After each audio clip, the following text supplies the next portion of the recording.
अगर आप शेयर बाजार में निवेश करते हैं तो इस हफ्ते की ब्रोकरेज रिपोर्ट आपके लिए बेहद अहम है। बड़े विदेशी brokerage house Morgan Stanley, CLSA, Nomura और सिटी ने कई दिग्गज कंपनियों पर अपनी ताज़ा राय जारी की है। कुछ शेयरों को लेकर ये ब्रोकर्स काफी बुलिश यानी खरीदारी के पक्ष में है, जबकि कुछ स्टॉक्स को लेकर उन्होंने सावधानी बरतने की सलाह दी है।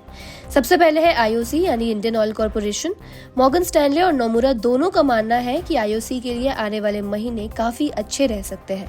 मॉर्गन स्टैनले ने IOC पर ओवरवेट रेटिंग दी है और 168 रुपए का टारगेट तय किया है। कंपनी का Q2 प्रॉफिट 9,700 करोड़ रुपए रहा, जो उम्मीद से काफी बेहतर है। नोमुरा ने भी IOC पर बाय रेटिंग दोहराई है और 160 रुपए का टारगेट दिया है। कंपनी को इन्वेंट्री गेन और मजबूत पेट्रोकेमिकल बिजनेस का काफी फायदा मिला। Q2 में नेट इनकम 76 अरब रही, जो कि तिमाही आधार पर 34% की बढ़त दिखाता है। CLSA ने सुप्रीम इंडस्ट्रीज पर होल्ड की रेटिंग दी है और टारगेट बढ़ाकर 4,275 रुपए तय किया है। Q2 में EBITDA 7% गिरा, हालांकि वॉल्यूम में 12% की बढ़ोतरी रही। कंपनी ने FY26 तक 12 to 14% वॉल्यूम ग्रोथ का टारगेट रखा है, लेकिन मार्जिन 14.5 to 15.5 तक बनाए रखना काफी मुश्किल लग रहा है। H2 में एग्रीकल्चर और इंफ्रा सेक्टर से डिमांड रिकवरी संभव है, लेकिन फिलहाल नए निवेशकों को सावधानी बरतनी चाहिए। अगला स्टॉक है इंडस टावर, जिस पर CLSA ने high conviction outperform rating दी है और टारगेट 520 रुपए तय किया है। कंपनी का कोर रेवेन्यू 11% सालाना और 3% तिमाही आधार पर बढ़ा है।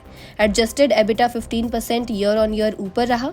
कंपनी के पास 2,960 करोड़ का नेट कैश है और बोर्ड जल्द ही डिविडेंड दोबारा शुरू करने पर विचार विमर्श भी कर सकता है।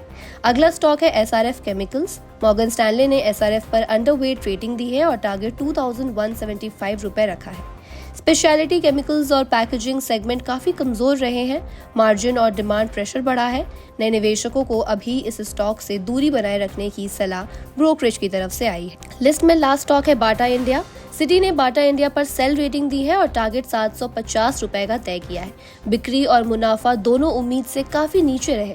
जुलाई में वेयरहाउस समस्या से सप्लाई चेन काफी हद तक प्रभावित हुई। एडजस्टेड पैट यानी कि प्रॉफिट एडेड टैक्स में 61% की भारी गिरावट आई है। सिटी का कहना है कि बाटा की रिकवरी फिलहाल धीमी है, इसलिए निवेशकों को थोड़ा और इंतजार करना चाहिए। तो इन सभी स्टॉक्स में से आप किन स्टॉक्स पर दाव लगाने की सोच रहे हैं, कमेंट बॉक्स में हमें लिखकर बताएं और तमाम बिजनेस और फाइनेंस की खबरों से अपडेटेड रहने के लिए देखते रहिए जागरण बिजनेस।